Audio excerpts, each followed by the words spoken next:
we're going to practice our number bonds. We do this with a partner using our number bond cards, a timer and our homework planner to record our times in. Are you ready? Yes. 1 0 9 7 8 5 3 4 6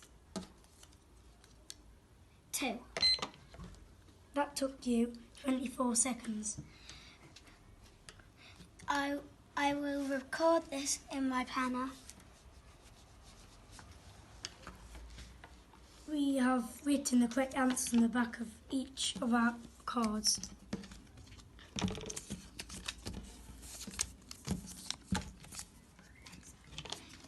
That's how you learn your number bonds.